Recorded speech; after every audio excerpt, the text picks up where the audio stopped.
57y equal to काय 172 आणि काय असेल 57x 49y इक्वल टू 252. आता हे काय ते दोन एक सामायिक समीकरण दिले. एक सामायिक समीकरणामध्ये आपल्याला काय करायचं आहे x प्लस y आणि काय x मायनस y ची किंमत आपल्याला काढायची.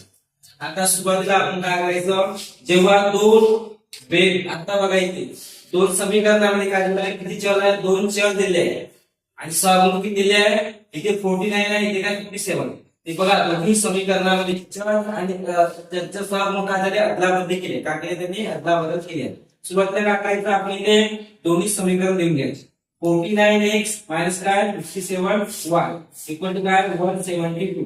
याला काय द्यायचं समीकरण नंबर 1. समीकरण नंबर 1 सेकंड काय द्यायचं आपल्याला 57y मायनस काय 49y इक्वल टू 252. याला द्यायचं समीकरण नंबर 2. याला द्यायचं समीकरण नंबर 2. आता सुरुवातीला काय आपण ते दोन्ही समीकरणाचे काय करायचे बेरीज करायचे. बेरीज मध्ये काय करायचे ते बघा समीकरण 1 प्लस समीकरण काय करायचं आपल्याला 2 करायचे. समीकरण 1 काय दिलं आपल्याला बघा 49x minus 57y equal to 172. Second काय करायचं आपल्याला 57y minus 49y equal to 252. दोघांची काय करायची आपल्याला बेरीज करायची. बेरीज म्हणजे बघा इथे 9 plus 7 किती होणार 9 plus 7 16 इथे आला 1 5 plus 4 9 9 plus 1 10. काय झाले ते x की y y झाले की x राहिले देणार x तर देणार x मायनस दोघांचे काय करायचं ऍडिशन काय करणार तेवढीच येणार फर्स्ट y इक्वल टू काय झाले ते यांची बेरीज करा 2 plus 2 4 7 plus 5 देणार 7 plus 5 किती येणार 12 वर आला इथे 2 plus 1 3 3 plus 1 4.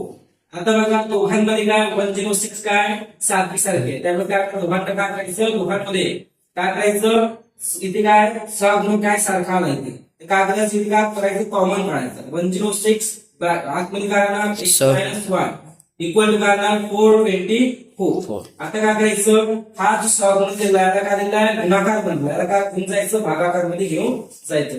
x minus y equal to काय राहणार 424 डिवाइड बाय काय राहणार 106 काय झाले ते 106. आता बघायचं की 424 ला 106 ने भाग जातो की नाही जातो की बघा इथे डिवाइड करून बघा 1 काय झालं 424 इथे येणार 106 भाग देऊन बघा काय येणार त्याला भाग द्यायचा असला तर काय करायचं इथे डायरेक्ट चेक करायचं का 6 चा टेबल बनवायचा 6 बनला 6 12 6 करता 6 24 म्हणजे इथे काय तो 4 चा का तो भाग जा असतो ते काय आहे ते बघा 4 च 24 आजचा बघा गुणाकार करून बघा 106 ला 4 गुणा 4 च 24 4 चे 2 4 0 0 आणि देणार 2 4 1 4 तर तो भाग म्हणजे कशाचा भाग तो 4 चा म्हणजे उत्तर किती देणार 4. जे आपण कशाची किंमत काढली ते x मायनस y ची आपल्याला किंमत भेटलेली आहे. कशाची भेटली x मायनस y ची आपल्याला किंमत भेटली आहे. आता आपल्याला काय करायचं x मायनस y ची किंमत आता काढली आपण आता कशाची काढायची x प्लस y ची आपण किंमत काढून घेऊया. काय करायचं समीकरण 2 वजा समीकरण काय करायचे ते 1 करू. समीकरण 2 काय दिलं आपल्याला बघा 57x मायनस 49y बरोबर किती दिलं आपल्याला 252 आणि सेकंड काय दिलं बघा 49x मायनस 57y बरोबर काय दिलं 172. दोघांची काय करायची आपल्याला वजाबाकी करायची मायनस येणार plus plus minus minus minus plus plus plus minus. आता काय झाले 57 मधून 49 गेले किती राहिले 1 किती राहिले सोबत काय राहिला x. आता इथे काय येणार बघा मोठी व्हॅल्यू कोणती आहे 57 समोर साइन कोणता आहे प्लस इथे येणार प्लस 49 मधून 57 गेले किती राहिले सुद्धा 1 सोबत काय y.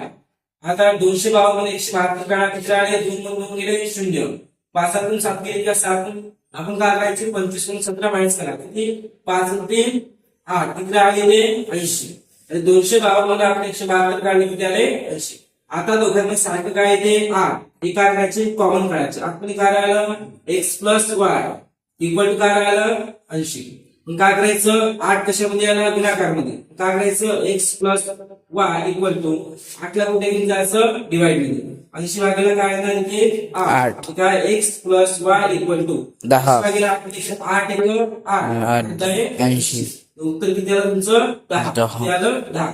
आपण कशाची किंमत काढल्या x मायनस y ची किंमत किती आली 4 आणि x प्लस y ची किंमत किती आली 10. हे एक्झाम्पल आपल्याला काय विचारलंय मार्च 22 मध्ये विचारलेलं आहे. असेच प्रकारचे एक्झाम्पल दरवर्षी आपल्याला विचारले असतात. मार्च 24 मध्ये सुद्धा अशा प्रकारचं एक्झाम्पल तुम्हाला विचारलेलं आहे. एक्झाम्पल